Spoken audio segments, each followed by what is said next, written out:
ઘણા ઘણા તીર્થ સ્થાનોની અંદર જઈ અને ભગવાનના દર્શન કરે, પણ કેવા.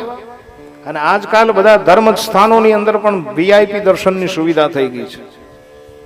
થોડા ઘણા પૈસા આપો એટલે વીઆઈપી દર્શન થઈ જાય. દર્શન માટે તો હંમેશા રાહ જોવી પડે મેરે ભાઈ બહેન. વીઆઈપી દર્શન, અને વીઆઈપી દર્શન કદાચ તમે 1000 કે 15,000 કે 20,000 કે 25,000 રૂપિયા આપીને દર્શન કરો, એ દર્શન નથી, તમારા રૂપિયાનું પ્રદર્શન છે.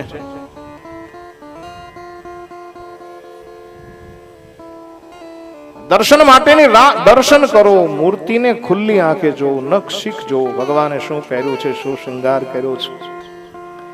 અને એ દર્શન કર્યા પછી એ જ મૂર્તિને હૃદયમાં ધારણ કરો, પછી આંખ બંધ કરવાનો વિધિ છે.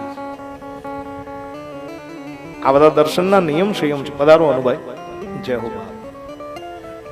આપણી કથાની અંદર જય હો.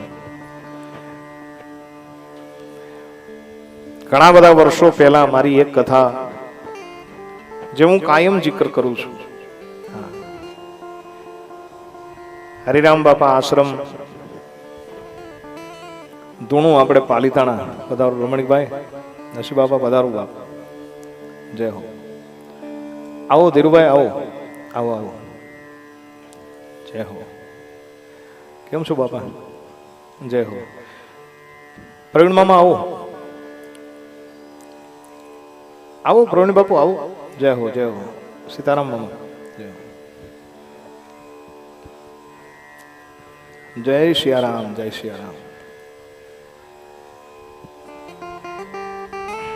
બેસો મારા બાપ, બેસો, જય હો.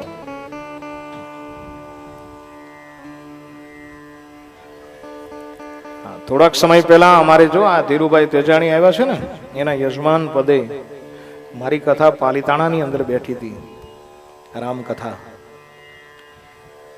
અને બહુ નિખાલસ ભાવે અમે કીધા કરતા હોઈએ છીએ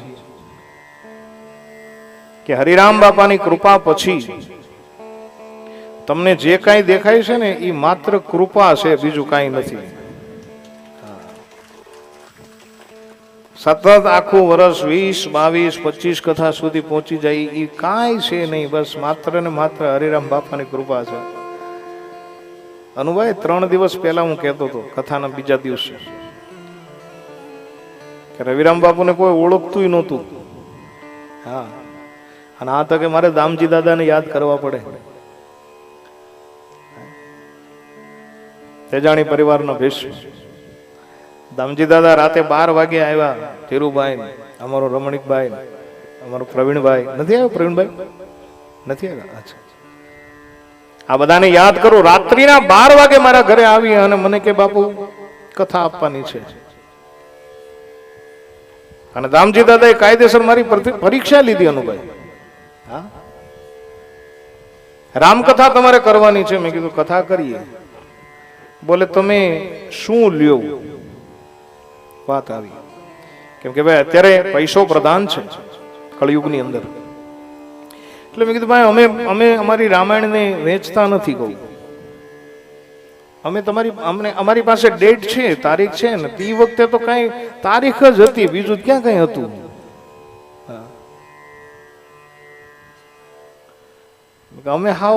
અમે ફ્રી જ છીએ હાવ. કહું એટલે દામજી દાદા કે નહીં, કઈક તમારે બોલવું તો પડે બાપુ. મેં કીધું કાંઈ બોલવાનું નથી, તમે ખાલી મુહૂર્ત લઈ જાઓ. અને બહુ જયારે અનુભાઈ તાણ કરી ને ત્યારે મેં એવા શબ્દો કીધા કે ભાઈ તમારે પૈસાથી કથા કરાવવી હોય તો એવા બીજા કથા કરો, ઘણા છે દાદા. રાતે 12 વાગ્યા છે. હું તમને હેલ્પ કરીશ. કહું આપણે એવા કઈક કથાકાર. અને એ સમયે સાહેબ એને નિર્ણય લીધો કે હવે મને અત્યારે જ મુહૂર્ત આપો. અરે મેં કીધું સવાર થવા જો, ઉગતા પોરે મુહૂર્ત. મને કે નહીં, હવે આદેશ થઈ ચુક્યો છે, અમને મુહૂર્ત આપો. એ 12 વાગ્યે રાતે મેં મુહૂર્ત આપેલું. અને આજ બહુ નિખાલસ ભાવે હું તમારી સામે કહું કે એ રાતનું આપેલું હરિરામ બાપા આશ્રમનું મુહૂર્ત સાહેબ મને એવું ફેળ્યું કે એ જ કથામાં મેં 4 કથાના મુહૂર્ત આપ્યા હતા. ધીરુભાઈના યજમાન પદવાળી લાઈવ કથામાં. અને પછી તો કૃપા એવી થઈ કે ત્યાર પછી અમે પાછું વાળું જોયું નથી સાહેબ.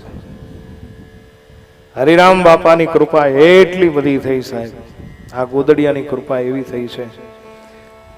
અને અમે જ્યાં જ્યાં ગામડે ગામડે કથા કરીએ છીએ ત્યાં આ એકરાર કરીએ છીએ કે કંઈ પણ હોય એ માત્ર કૃપાનું પરિણામ છે.